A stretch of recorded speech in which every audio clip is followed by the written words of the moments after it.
Hey, we're going to talk about in this video how to become an absolute pro at setting the hook. We're going to go over the two major types of hooks, the J hook, the circle hooks, what to look for when looking at hooks, which ones are built for a better hookup ratio. So they're actually the hooks that you choose. Some are better for getting better hookups and some are better for different things. So we're going to go over the hooks that are better for the hookup ratios.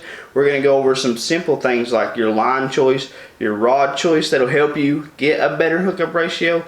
And we're going to talk about actually the proper way to set the hook and some things that you can do right here at home to practice that. You don't even have to go to the lake to practice it. So that means by this weekend, if you're already practicing, say today, tomorrow, and you head out there Saturday, you're already going to have practice. You're not going to have to go to the lake every single time to figure out if you're doing it right or not. You can practice right here at home. So let's jump into this by getting into the hooks.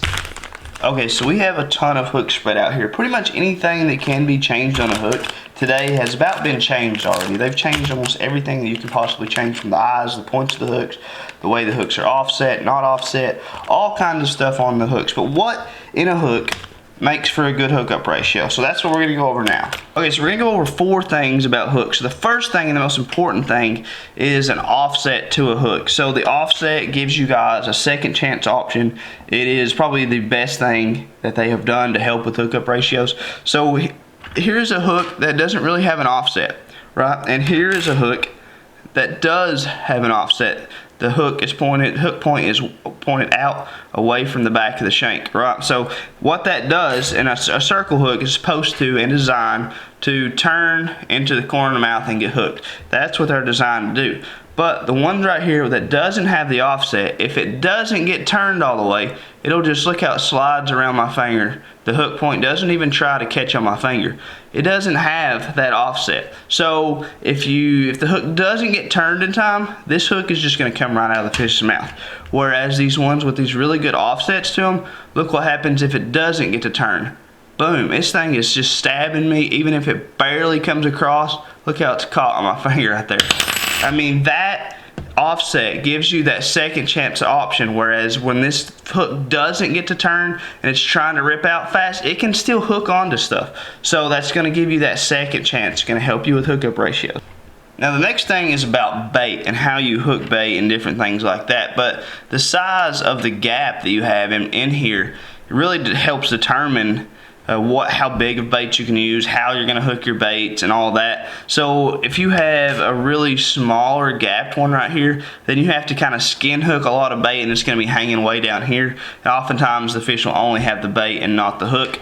Whereas if you have a much bigger one, you can get a lot more meat hooked in, and because you have that bigger gap. So what happens with the gap is you want to have a big gap, because if you say my finger is the bait in here, you guys can see I still have a hook point exposed, and I still have the barb and all that exposed, right? So when a fish comes and takes, he's going to get hooked. I mean, my finger's getting nailed right there. So that's what you want to look for. Make sure that you have a gap exposed, or a good gap. Make sure you have that hook point exposed, your barbs exposed. Make sure the fish can get hooked. Because if you have a smaller one like this, and you have all this taken up, you don't have very much room to get that hooked. Even if it does stick, it doesn't really have a whole lot of room to penetrate, because the bait is taking up all that gap. So make sure that you have plenty of gap. A good rule of thumb is to have, try not to go over halfway of your gap. So leave about halfway down and halfway up right here.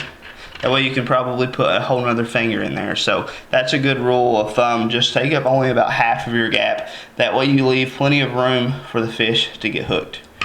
Now the next thing is how thick the hooks are. The thickness of the hooks is going to help with getting penetration, especially since we've just seen that sometimes these hooks don't get turned in the corner of the mouth, and they need to get hooked somewhere. Sometimes they try to get hooked in the top of the mouth, the bottom of the mouth. That's much tougher than that corner of the mouth section. So a thinner wire hook, where this one is much thinner than these thicker hooks right here, you want to look for a thinner hook that's going to get you through, say, that top lip much easier than these thicker hooks. Sometimes you hit a really tough spot in the top of the lip and things like that, and you'll feel the fish and all of a sudden pop. it just didn't penetrate.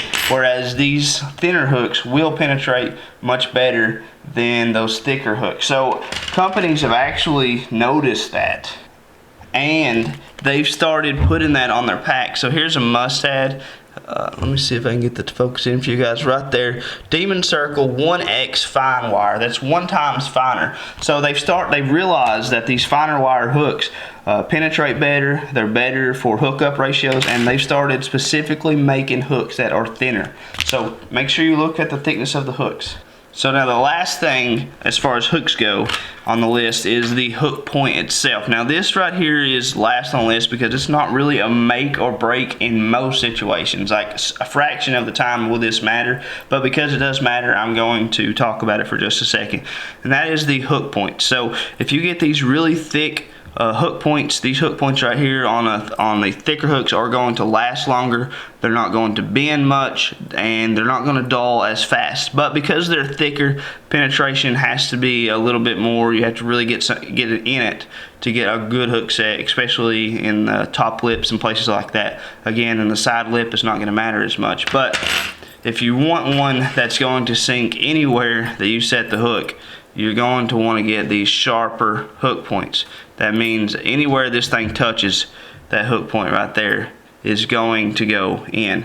It's going to go on the top of the lip. It's going to go in places that these other hooks won't go in. But the downside of this is you're going to have to go through hooks more often because these will not last that hook point. Where it's so sharp, they're going to dull faster, they're going to bend faster. But when you hook into a fish, you know you've pretty much got it with these hooks. So that's why I kind of like those hooks.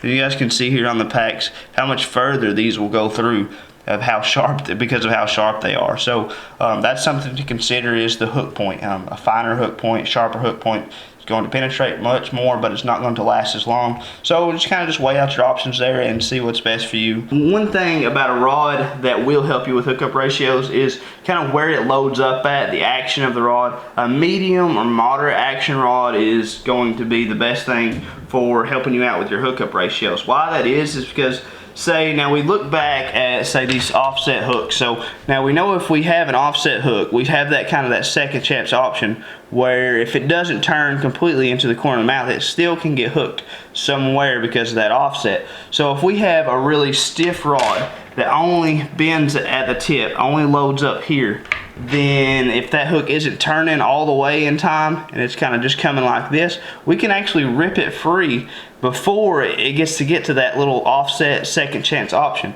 Whereas if we have a rod that is a moderate or medium action that, say, loads up way back here, let me try to get on this side so I can show you guys. So it loads up here, that kind of gives you that little bit of stretch, that forgiveness in that rod. So if it isn't coming through and turning, it's still coming, it's not going to have a ripping effect, it's going to have a really slow pulling effect where that hook is going to, where that offset hook is going to get hooked somewhere. So that's something to think about when you're thinking about your rods and using an offset hook. Those two combined together really help increase hookup ratios.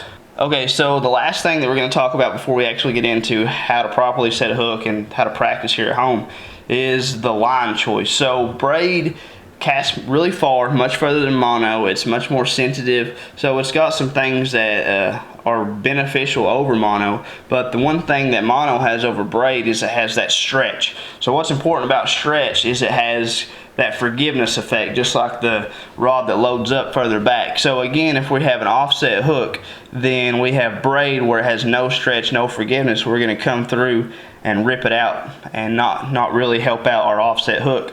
But if we have that mono where it has that stretch and it has that little bit of forgiveness, we can get that second chance option with those offset hooks. So this stuff combined all together is really going to help you out, guys, putting these moderate action rods with mono, with offset hooks, sharp tip points, and thin wire hooks, making sure your gap is exposed, you have plenty of gap. All that stuff combined together is really going to help you guys set the hooks on these fish and get a much better hookup ratio. So now let's get into how to properly set a hook and then show you guys how to practice.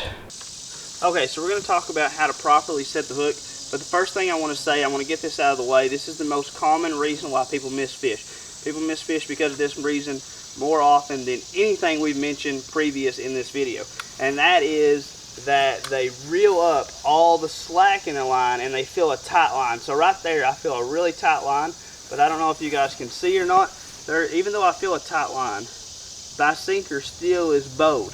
What that means is I'm tight to the sinker, but I'm not actually tight to where the hook is. So for a circle hook to work properly, it needs to have tension on the circle hook. You need to have that line that is tied to the eye right there to have tension on it. So when it starts to pull, that circle hook turns, right? Turns to the corner of the mouth. If you have a tight line on the sinker and not the hook, if you were to set the hook on that tight line right there, you're going to be pulling on sinker and you won't have tension on the hook.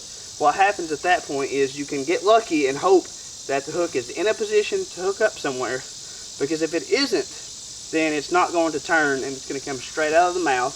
You're going to feel like, oh, I just missed him, or you're going to feel that where it tried to almost get hooked somewhere but didn't, and you're going to feel it pop loose because you didn't have tension on the hook. You had tension on the sinker. So how do you make sure that you actually have tension all the way down to the hook? The proper way to do this is reel up your slack, or wait when you engage it while that fish is running.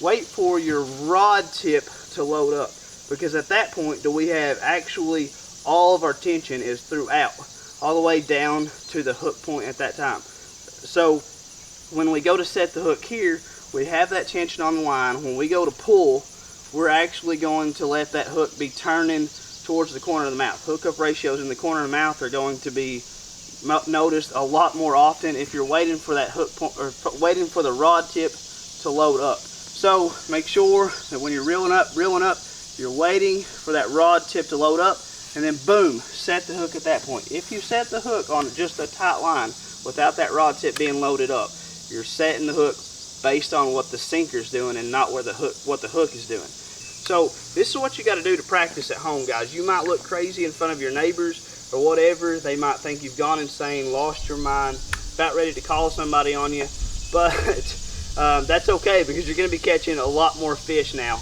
after you practice. So find a tree, find a porch rail, find something that you can tie to, close your eyes and reel up the slack, all right, and try to feel for that rod tip to load up, and then open your eyes to see if you got it right. If you're opening your eyes and you're seeing that you're reeling up to a tight line and your rod tip isn't loaded up, then keep going, keep practicing, because you'll get it, and you want to build a habit. So what you really want to do is close your eyes and do this at least 10 consecutive times, where 10 times in a row you've opened your eyes and you're reeling up to a loaded rod tip and not just a tight line. When you do that, then you start building a habit. So when you get out there on the lake, you won't get nervous and wonder, oh, is my line tight? Because during the day you can see this. During the night it's a little bit harder, because you're trying to feel and see, oh, am I got a tight line or whatever. But when you close your eyes and you can feel this at home, when you get out there at the lake and you've been practicing, then it's going to be no problem whether you can see or not see. So guys, I hope this video helped. Thanks for watching, and we'll see you in the next one.